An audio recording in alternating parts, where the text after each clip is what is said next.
And a hello for the end of June here, which is tomorrow. I pre-do these a day or so ahead. So we're into the Madill stack again. No info on this. Assuming it was to carry a spar. It might have, there's a slight chance it might have been an idea for their roller skate logging truck, but I do not know.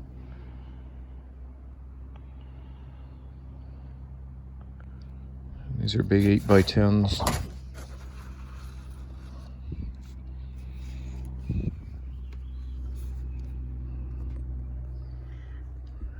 Heel boom.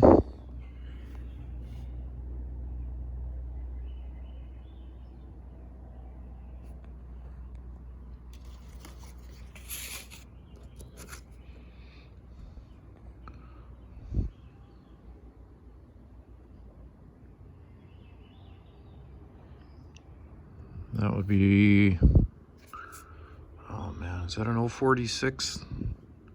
If there's that extra little block on the top of the tube 5 feet down, then that's an 046. On that highway tires with nice looking wheels. So it is conceivable that was considered or attempted as a carrier.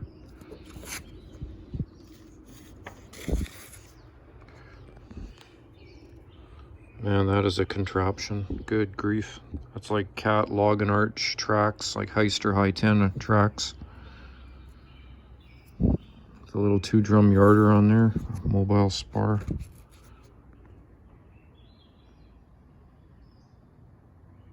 We all like logging, but man, if you got hauled up to the coast on a barge, shoved off into some inlet or bay, and they left that with you, that'd be a tough week.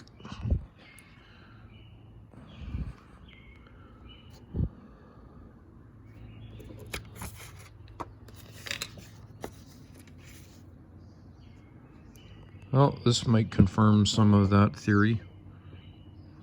There's a bit of a crane truck or a carrier for a spar.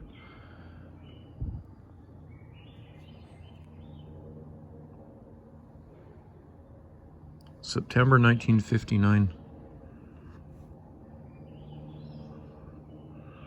I guess that's a long time ago now. So. I'm a 71, so I guess that's like a dozen years before my time, so it doesn't seem that long ago, but it's history. What's this? Crumpled up boat they probably built.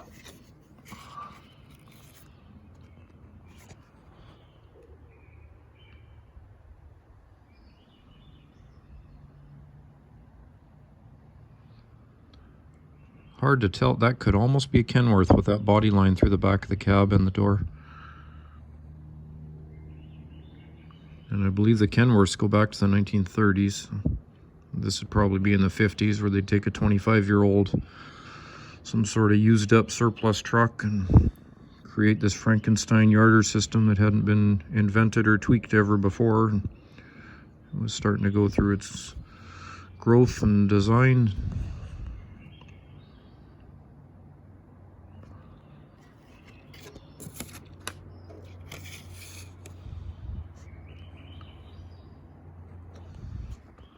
Some Madill looking type people. Nice 009 in the background on a big M6 or something.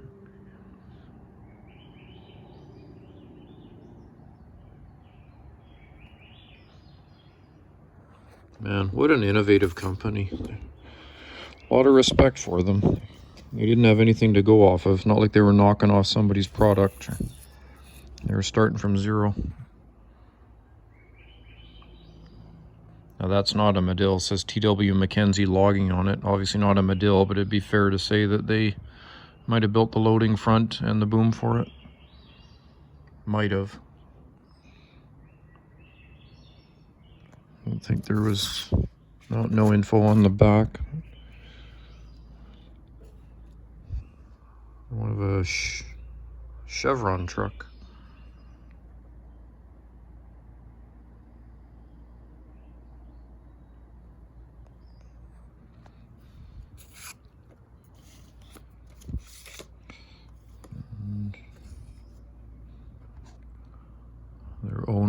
046.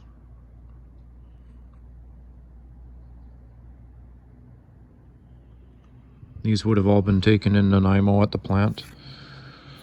I noted some logging and land clearing in 1991, about 20 minutes away from the Nanaimo plant. There's a Wendy's across the street, so we'd eat there and look out the window and look at the Madill plant. You'd see grapple yarder booms in there and machines.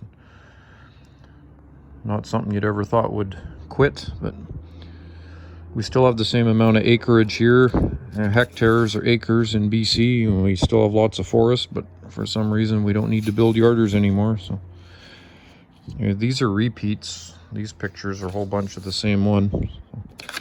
So don't ask for any. So here's same one, different angle. Same one, same angle. It's a Lima.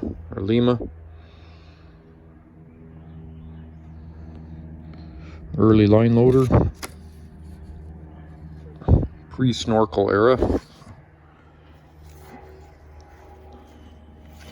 What else?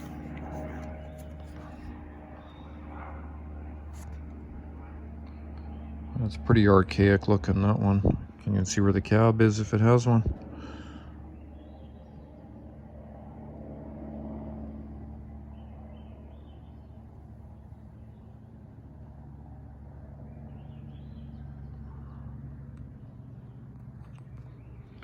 Boy, that was spaceship era then for yarders. That was cutting edge. That had not been seen or thought of before, except in the wooden version. More of the same. Yeah, I've got a 2-inch pile of the same picture over and over and over. So, no, just kidding. There's some different ones. Okay, so here's two that'll go together. Here's a brochure. Skookum.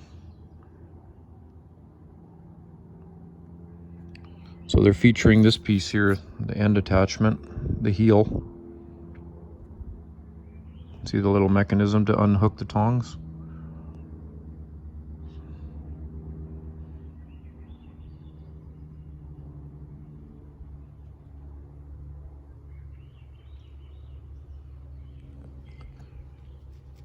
So I don't know how this plays into Madill, but in their pictures here we have that exact same attachment loading a truck.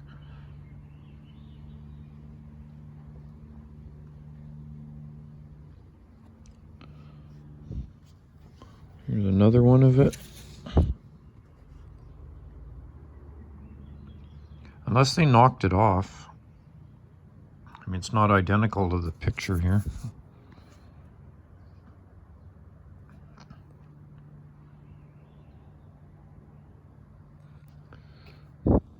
I used to have a second loader, a guy unhooking tongs. So I guess that little cable contraption eliminated a job in the woods. It was the beginning of an era that would last for decades, in the sawmilling especially, eliminating people. Oh, this does say Skookum on it. That's a neat old picture, almost like a blacksmith shop. Old wooden floors. I don't know if we can make out any of that calendar, probably not. Can't grab a year off it.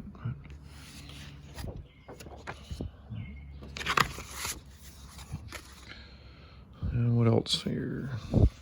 This is a famous picture.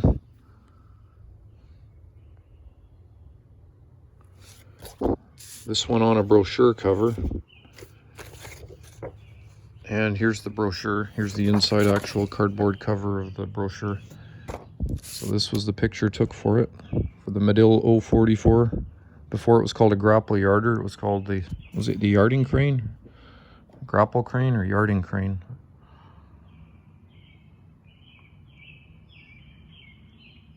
And I think the first 071 was in yellow too. So before they standardized and made their Madills all red. Those things are just huge, those 044s. I think they're like 180,000, 160,000 pounds or something, just beasts. Same picture in print or in publication.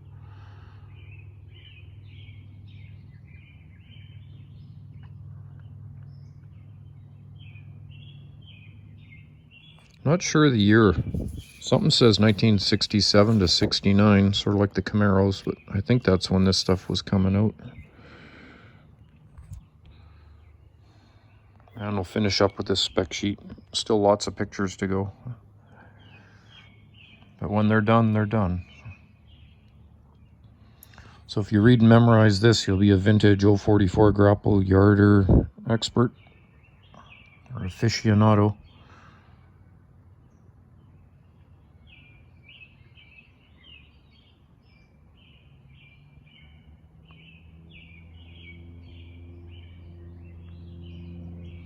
I don't see the weight on there, but it's a ton. Tons of tons. So, all right, until next time.